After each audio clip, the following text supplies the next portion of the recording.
Hi everybody, welcome to my channel for new battle report. I am online with Titi, aka Ankor. Hi Titi. Yeah. Hi everyone. Very happy to be on the English version of the channel of Maths. So yeah, we decided with Titi, it's always, I was saying to him before the video, it's always feeling strange when you talk with somebody, usually in French and then moving to Yeah. English. Kind of strange, but we played this game. He was visiting me, you were visiting me actually for a tournament, and we had the opportunity to play one game. So I gave you my orc with the famous Mitch that you Yeah. can see in the picture, and we play a game. It was a good opportunity for me to test my list as well before the tournament, and for you to play again with Ogre, something a bit different than the Kiwi that you're playing at the moment in the tournament, the Ocho, right? Yeah, absolutely. Actually, I'm playing Kingdom of Icketem, but this is clearly a test. But normally this year, normally for the ATC that we didn't have, I was playing Ogre, a Wild Earth version with MSU style. So I want to go back and want to test against the new Infernal Dwarf. It was my first game against, so it was interesting to test the new matchup of these two armies. Okay, I won't talk that much regarding my list because you have everything in the introduction that I just published, so introduction of the tournament of Lausanne. So I will let you talk a bit, Titi, about your list, a bit the concept you saw. You said MSU. It's exactly the name because you're fielding quite a lot of single model, right? Yeah, absolutely. This is a classic warrior because we have three hunters who had pretty much more defensive stuff with two big guys, so the BSB and the Genoa, and we have a very cheap hunter within Scout with Dragon Staff, with very a suicide guy you can try something or be very aggressive with. After that, you have level 4 of thaumaturgy, yes, because maybe I think it's the best magic with this list, and you have a lot of tricks to enforce your defensive in combat with the combination of -1 in strength and AP and -1 in to wounds. So it's when you don't have binding score, you have always -1 to wounds. On the combats, you have little units of 4 guys, tribesmen, with discipline just to keep safe your level 4, 3 unit of 3 tribesmen just to create some game, being the scoring unit of the game, and it's very interesting. And you need to, I think, Yeah, I love see these a lot. guys. They can Yeah, create they are pretty, traffic. They can score. They yeah. are good chaff, good anti-chaff as well. So an awesome unit, really. Yeah. To that, I have unit to scraplings with the 4-man is the incredible scoring one. 3 times Skin Eater. This is one of the best units in the list, and I think maybe 30% of my win are because of this guy. 2 times the Tiger, because I have 2 guys who are leader of the pack. So the little tricks is you have one guy, the BSB, always gonna go with one guy, and you have the Scout guy with he can go in Scout, so alone just use the Scout ability, or you can Scout in a Tiger and taking back your Vanguard. So this is double pressure about the deployment. Yeah, I found it very interesting for my part, and this is tricks I see in the last ETC by the Belgian player. So I was very loving this. And after that, I have one Walk Rock because I think we need some strengths in this list, because for now it's only strength 5 or strength 6, but AP2, and 3-time Giants, because the Giants are justly incredible. So is just for the point, we have one guy with the Great Open and 2 guys with Iron Fist, but the Iron Fist is very, very, very, very good on the Giant because of the parry. It can create a lot of surprise because the people are not so they don't know to play against a giant with parry, so it changed a lot of matchups. So well, this is pretty the list analysis very quick. Yeah, interesting list. I've played myself quite a lot of Wild Earth, as you know, as you saw as well on my channel. I had a bit different approach, but it's all about taste, I would say, because there are a lot of different comparable options which are good. Some people like to play Scratapult, some people like to play Double Auroch, some people more Giant, with or without Keen Eater. You have a lot of choice. So I like your list, and it will be interesting to face it. So for this game we played Frontline Clash, Spoil of War, which just throw dice to see what happened. Regarding spell selection, I chose Quicksilver Lash, which is good against Rock and the Hunter as well. Silver Spike is really good against beat everybody in your list. The boost of armor save, always useful. Glory of Gold as well, always useful. So 2 combat boost and 2 blast, and then Pyromancy I took 2 blast. Basically the fireball was able to kill some chaff, for example the cats, and then the 2d6 strength 4 also good against a not so well armored unit or against giant, for example. And also fireball is easy to cast, so always useful with 1 dice at the end of a phase. You can always try something. You decided to my surprise, maybe about the spell. I was surprised that you decided not to take the Wrath of God for this game. Yeah, clearly because there is 2, we can see just after, but there is 2 type of gaming style in this game, especially on this scenario. On this scenario I can play aggressive or clearly passive, because you cannot rush me. This is completely impossible with 3 Keen Eaters, so you're gonna make a bunker on the map. So obviously the Wrath of God on the bunker is good. But when I want to rush on being aggressive, so this is gonna be my test, because I want to test the army against yours. The Wrath of God is not so good because I have the Keen Eaters who are coming. So the timing is not really good for me. So I make a choice to don't take it and just take another spell, just to be more aggressive on the game. Don't be stopped by my own comments. Okay, interesting. I will speak a little bit about my view of the matchup, and then you can talk as well a bit how did you see the game before playing it. So basically, in my point of view, I know very well Wild Earth. I know how it works, a lot of threats.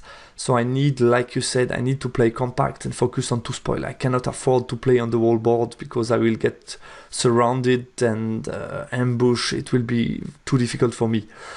Because of the 3 Keen Eater, I think it's worth it to counter ambush. So basically to block all possibilities for you to come in my back on my side.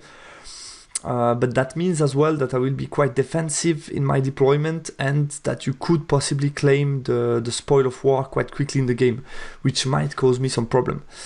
Because of Spoil of War, I know that I must at some point go forward and try to claim the objective, because if I just stay behind, I will lose the scenario, which might be problematic because it's worth quite a lot of points. The tank, some interesting target, in particular I would say the giant, especially the Great Weapon Giant will be my main target, because he can kill the tank and the Kadim Titan, so can be a bit scary for me. And of course Disciples are really good in the matchup. I have high strength, possibly Flaming Attack, which is quite useful against Hunter, Keen Eater, so if I place them in the flank, basically it should help me to cover against Keen Eater entrance. And also my Giant has some good matchups against your Giant because of Weapon Skill 3. I'm distracting, so that's quite interesting for me to try to match Giant against Giant. Could be interesting. Titi, what was your view when you saw the game? You told us that you wanted to play it aggressive, which was interesting, I think, for both of us. But what was a bit your view on the matchup before the game?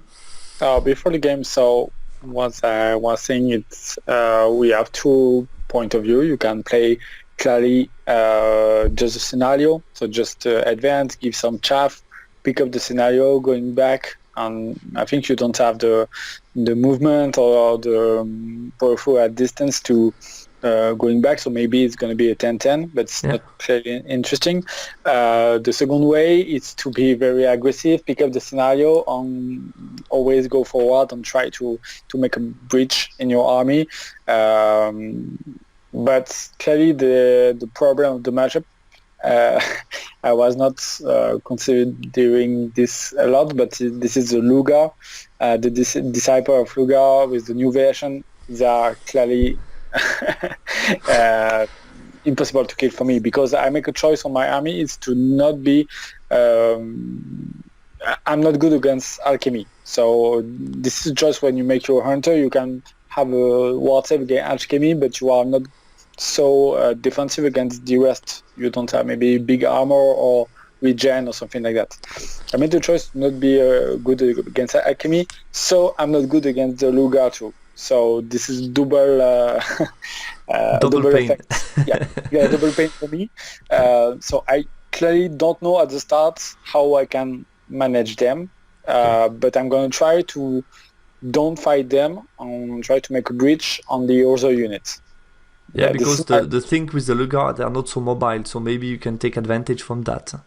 Yeah, but I need to take an advantage very fast and quick, because if I stay in the combat, they're going to come back, and I don't have a lot of chaff too, so I don't have 6 turns to make a breach, so I need to go very fast, very surprising with the King Eater to chaff too. So yeah, it's going to be interesting and very challenging for me. Okay, let's move on to deployment. So basically you were able to drop everything for first turn, right? Yeah, certainly. I dropped everything because we were on deployment account, so I was throwing my deployment very quickly. It just, I put a lot of force in the center just to be able to rush on the right or on the left, because you're going to make a bunker, it's 100% sure. So the global of my force are on one side, on the center, and I was a little bit more aggressive on the left, on the right of the pictures, because I was thinking you were going to be here because there was a hill, and it's very good for defensive position. Yeah, I think that was expected. So basically, my counter deployment, I made like you say. So uses both unit of slaves to block the ambush. Uses my bunker to block the ambush as well, and then use the hill with my main unit, the big block of Citadel Guard. We talked a lot about this unit because it's 700 points, so quite a lot of points. So we were expecting testing to see whether or not they are worth their points. And then I put the Kalim Titan. My idea with the Kalim Titan was to zone in the middle, because the problem was with the middle point, you can be very, very quickly, and I'm quite far away with my battle line, so I need to put something to threat you in the middle. And then to the side, I use the Giant and the Lugar to be quite fast on the spoil of war. So yeah, you were able to start the game. Let's start with your turn 1. Yeah, so my turn 1 was pretty quick and fast. I think only interesting move is that the Scout guy who is going using your own chaff to be just behind can drop his javelin on your Titan, and you cannot charge him you can only charge with your chaff. So this is a technique I pretty like with the hunter, or with unit with Vanguard or Scout or something like that. So this is a good position for me, and I advance with all of my army. My BSB, make a Vanguard and go under the table. The drop is, if you move a little bit your Lugar, I can maybe put a chaff and go behind you. So this is my idea, and I was pretty safe with my general. I have 2 options, and I take the safe one, going back to not be shooty with the tank. And in Magic, I think I make 1 very good blast on the Kadim Titan with 3 wounds, but you make 3 ward saves. So yeah, you did 1 wound to me, 4 wounds total, and I was able to do 3 ward saves, so 1 wound with the blast. Luckily for me. And then you were able to put a Smite the Unbeliever, but with no big effect. Yeah, because I missed my shoot with the javelin, so it's no effect. Let's move on to my turn 1. Basically no big movement, because I'm still waiting for the Keen Eater I just move a bit my mage and BSB to have everybody within range and to be able to cast spell onto the rightmost giant. Also moved a bit my adept of pyromancy to be able to cast spell at some unit on the right. And I decided to move away with my light cavalry, basically to throw some arrows and make the Auroch flammable, and also make him frenzy bait at the same time. I was a bit annoyed of the position of the light cavalry at the beginning. I had to drop them quite early, if I remember correctly. And then basically I was a bit in front of my line. It was a bit annoying, so I prefer to throw them away more or less, because I wasn't expecting to need that much of a chaff during this game. So I decided to throw them away to avoid them blocking me like they did on the turn 1, and basically try to frenzy bait and put an occurrence of flammable. In a magic phase, I was able to cause 3 wounds and a panic check to the rightmost tribesman unit who fled, but still on the board. And then with shooting I did a misfire, lost a wound, and I was able to do 1 wound, I guess, to 1 giant with a spear, and that was it for my turn 1. Your turn 2, all King Eater come on the board. And but first, some event. So I have 3 charge on the big blocks of Dwarf. The first one is I have the scouting guy with exactly in the center of your army. So he has a flank. So this is a nice charge, because if I charge you with something in the front, you don't have any reformation, so it's pretty good. And I have 2 charge in the front, the Rock with charging first, the chaffing units. Who fled due to terror, exactly. Yeah, due to terror. I think he fled on... Yeah, I have a lot of combination, because he fled, I charging with another unit with going back, and I charge with a last unit to put it off the board and make a panic check on the slave. Just to, if you fail this 9 rewardable, you have a big breach for all the kilometers. So that was, I think, a nice try. Was I like to play, because you have a very good position with all your units, but if you fail a panic test, it's going to be would be problematic for me, for sure. Yeah. And after that, I redirect the Rock charging the Dwarf. So I think you stand and shoot the Dwarf. And I charge, so it was 9. And I have another charge with the Giant with great point on the 9 too. So I charge with both and with the Hunter on the flank. Sadly, I only make with the Hunter. But we discuss after. And I was not considering the flaming banner with your unit, so you can strike before me with reroll 2 wound and something like that. It can be a very dangerous charge. But I think if I have the boss and you don't kill me, it's very dangerous for you. Yeah. In the magic, so the 3 kilometers is going in. This is not the good news, because you can play with all your army just after that. We really like with the positioning of unit are like this, that the king eaters taking time to come. I know. I was quite happy. Yeah. And in magic I cast a lot of spell. I put a breath on the point on the hunter with charging. It's pretty good, because now I have two breaths for 2 rounds of combat. And I think I forget a spell where I cast something, but I forget it. I don't remember what was it. Maybe a D6 or something like that. Yeah. And in combat, that was really, really, really sad, because I think you take with the champion. I guess so. Yeah. I think I gave you the champion. And I only use my little breath to keep the other one for the difficult combat, because you're going to reform. I don't have the charge, it's not in flank, something like that. So I use my little breath, and with my impact combat, something like that, I think I killed you 1 time. So I guess charged. You did just 1 wound, yeah. Yeah, and I failed the combat, so I lose the combat by 1, but I stay in the combat. So at least that. Yeah. Because if you give the free pivot, it's the It's gonna worst. be horrible. Oh, and I think the pursuit is horrible too because you're gonna go in the map and Yeah, okay. exactly. Then you can charge. You are further away in the map, and then you can charge. So this is the end of my turn. It's not a really good turn. And with my Kingleader, I make the choice to redirect or make chaff on your unit of Disciple of Lugar. Yeah.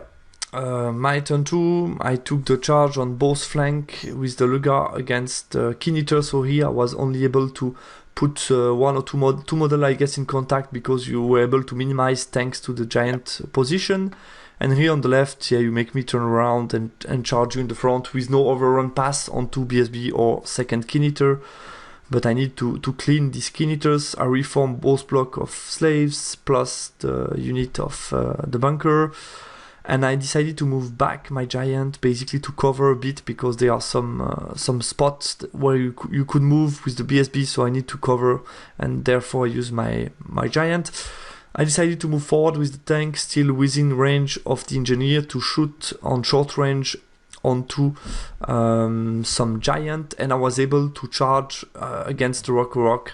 He's flammable, so quite interesting for me, and I would have an overrun pass onto the flank of the great weapon guy, so could be interesting for me. And here, like you said, I was able to reform to reform with the big block.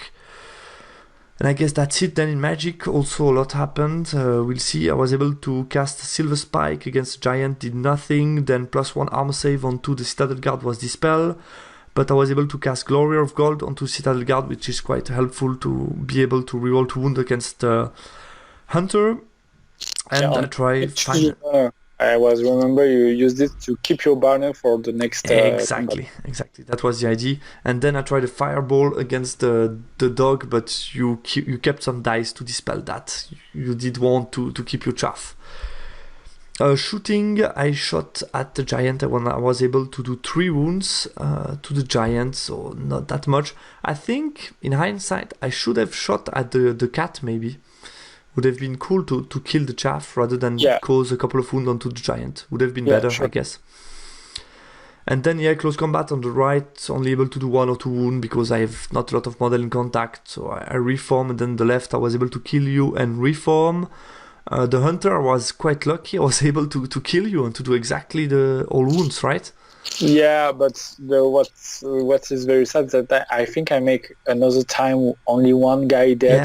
Yeah. With and the you breast. had the breast weapon. The breast, the attack, that was so sad because I think I know I'm gonna die because you have reroll 2 wound or something like that. But just I want to put some dead guy just to, but I make nothing. But at least you have some good news because the Orok was able to hold. I did 4 wounds to you. You did nothing to me in return. You lost by 5, but you were able to stick. So that's at least some good news. Yeah, that is very good news. And the combat when we make it was clearly more playable for both because I think I make something like 2 or 3 wounds and you save everything. Yeah, so I was lucky with ward save. I think only I was losing maybe by... Normally, maybe I lose by 1, 2, or maybe 3, but it's not completely impossible. Depends a lot of how you roll because of battle focus. It can always always be good for you. You have battle focus too on this. And for me, especially since you had this incendiary token, that was really helpful because I was able to reroll to wound with the 2d3 grinding plus all attacks, battle focus, reroll to wound. That was really helpful. Without that would be an even combat, I guess. So you were able to stick. So let's see the counter charges on your turn 3. Yeah. So on turn 3, so I continue on my very good plan. So I try to charge with my BSB on the slave. You decide to flee out of the table. And I have a redirect on your units of dwarf in the Citadel Guards. I think it was a long charge, maybe. It was a 10. 10 or something like that. I charge with the giant too, on the flank too. With I have 2 options. I can charge the tank or charge in the unit with a little pivot. It was pretty nice charge. So I take the charge with the giant, but I fail with my BSB. And this is not clearly a stat story, but no, it's a stat story. I think I fail with Yeah, 1-1-2 or something like that. And I need only a 4 or 5 to go out to the side of the Disciple Flugger. And now the Disciple Flugger are seeing me, so I need to give a chaff or double flea or create something. So give points that I didn't need to give normally. And I charge with the giant with golf point in the Titan to try to save my rock. And with the magic, maybe can save me. And I guess if I'm correct, the BSB, the problem was with this fail charge, even with the chaff, you cannot avoid me going into an overrun onto the BSB, right? Yeah, but in my plan, so yeah, with it was impossible to redirect. That was the big problem, right? Yeah, that's the first problem because I cannot redirect you. And the second problem was that. Yeah, we're gonna keep it because it's no spoiler, right? A lot of spoiler for after. So I put one of the units in your line of sight. Mm-hmm. So in Magic, normally you use your binding score on my smites, so I cannot have the combo who I was explaining before about the -1 to wound or -1 to strength. So I put my hereditary on my giant. That was a good news because I used something like 4 dice and you 5 and you fail. And I put a breast weapon strength 4 on the giant with charging the Citadel Dwarf. So it's pretty a nice magic phase for me. Clearly, in the combat you have a lot of discussion about if you kill the rock or you strike in the giant. Yeah, you made things easier for me when you casted the hereditary spell. I kept all my dice to try to dispel it, but still you were able to cast it. Yeah. And when you cast the hereditary spell, it was pretty straightforward for me to attack against rock. Yeah. Because I can kill him possibly, and if I fail to kill the giant, it's the worst scenario for me because then you have a lot of attack with rock plus the giant with high strength, so that might be too dangerous for me. And problem is you strike before me, so you kill the rock, so I didn't attack with it, and you kill me with the grinding attacks. I remember that was with only 1 wound, and what killed me it's a -1 in save because I only have 5+. And I strike with my giant with strength 7, but only 5 attack because you don't wound me. Exactly. And I think I make 1 wound on the Titan. Yeah. So we make a draw. So this is clearly a sad result. And in the combat with the giants on the dwarf, I think I don't make a lot of things, but I think you test. Yeah, I test 8 rollable pasts, yeah. Yeah.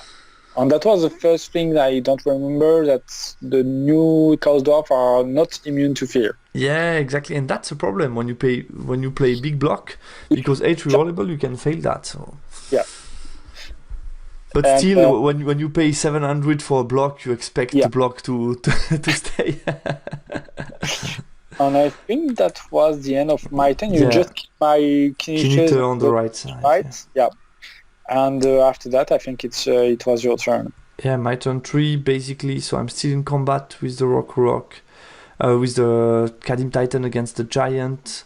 You just reform to avoid, I guess, any kind of counter charge. It charged with the tank against the dog. You were able to stick.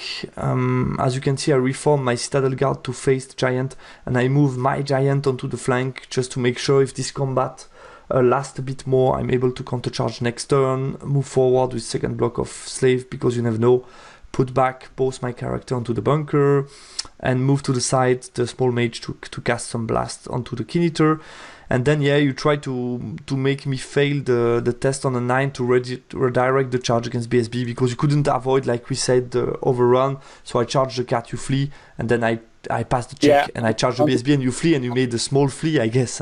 Yeah, that was because I need a flee on 7 to go after my exactly. Nobles, and I make like a 3-2-2, or so only it 5. was sad. So I stayed before. So I was clearly trying a double flee just to make you one turn with nothing. On after, I want to redirect you with a Kinator, rally my BSB, and come back in the game. But I just make 3-4-5 and stay in the front, so you take my BSB. And this is clearly a drama for the rest of the game. Yeah, definitely. And then let's move on to Magic. I was able to cast Glory of Gold onto Citadel Guard to help them against the Giant. Then I tried to put 2d6 strength 4 flaming against Kinator. You dispelled that. And I was able to cast +1 armor save to help further the Citadel Guard. And close combat, this time I guess you were able to stick with -3 against the Giant. Is that possible? And then you reform to countercharge. I guess I didn't kill you with the Kalim Titan. Or was it the... Maybe was it... We'll see the next picture. But I guess that was the Giant who stick. Exactly kill me at... you struck before me. I have 7 wounds on you. Exactly. I think you make like 3 battle focus or something like that.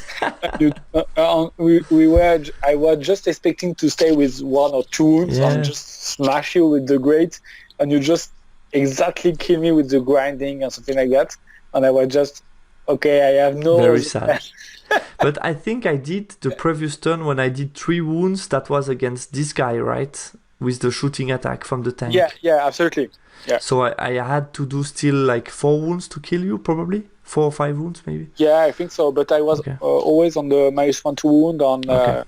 Yeah. And yeah, the Giant stick by -3 the test. This time you were able to stick on a 6. Yeah. And let's move on to you turn 4. So this time you try the all-in, you go with the General onto the Kalim Titan. Yeah, because I'm clearly, with the death of the BSB, I was clearly losing the game, and the Kalim Titan is just killing everything in my army. So my last thing is just to say, okay, I'm going to charge with my General. If I kill him, maybe I can going back in the game just a little bit. Maybe I kill the Citadel Guard, something like that. So I charge with the 3 ogres on the flank of the Citadel Guard, and you don't have any more bindings core, so maybe I can have a boost in this combat and maybe break you at this time, so I can maybe coming back. And then you failed an easy charge with the ogre on top, which was quite interesting because you would be able to chaff the Lugar at the same time as probably blocking the tank, right? Yeah. That was the idea, I guess.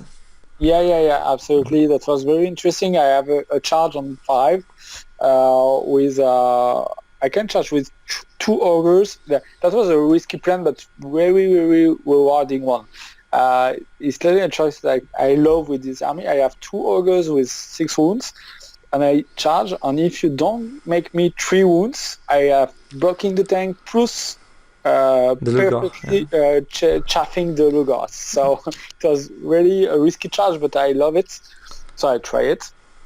And I try another charge is to charge with the Kinator on the back of the Lugars, just to kind of going back with the scenario on my side.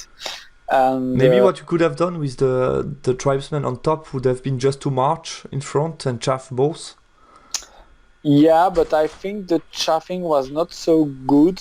And I don't have anything to check with the panic check because I think I'm going to lose the combat with the terror plus the panic. So I think it's too complicated. Too risky for you, Yeah, too risky for me. And with the fade charge, I'm going to redirect you. But I think I make something like double 1, so I don't redirect you and don't make my charge. So all the plan is not so good. And I think in my magic I put a boost. I think it was -1 in toughness in your dwarf in the Citadel Guard. Yeah, exactly. Yeah. So the combat was pretty nice this turn. Finally, I'm beginning to kill some dwarf in the Citadel. I win the combat, but you stay. I was clearly not so... 8 rerollable again. Not so far to break you, but not time.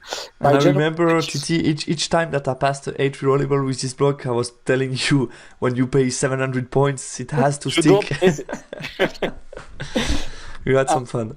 Yeah, and the general just charging and just take his responsibility on one shot the left wounds. He did Don't kill 3 you. wounds to me. Yeah, Yeah. you did 3 wounds. I did 2 Yeah. to you, but then you won combat, and I was not able to pass my Yeah. steadfast check.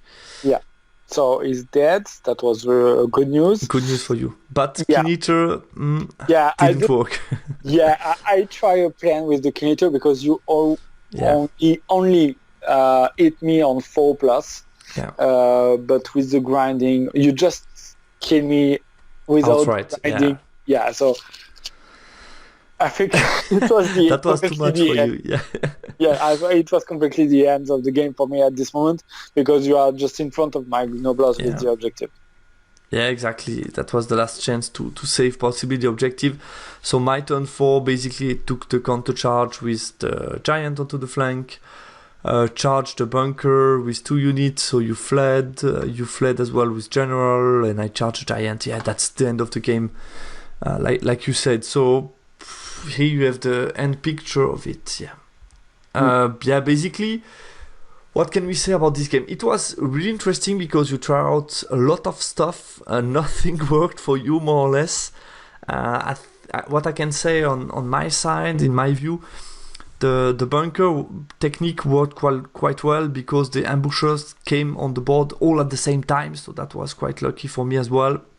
Like you said, I think the two disciples block, that was too complicated for Ulysse to manage because you really need some heavy counter charge to really get them or put them out of position, but that's not so easy.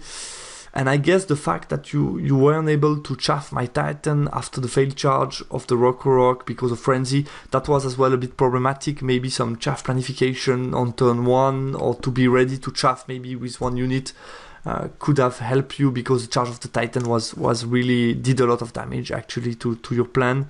And maybe last thing I was thinking a bit about deploying maybe the giant somewhere else, but I think that would have been too risky to be a bit far away from the bunker. I think that was still the best idea to stay compact, to give you no opportunity to go with Hunter and throw spear at me and so on.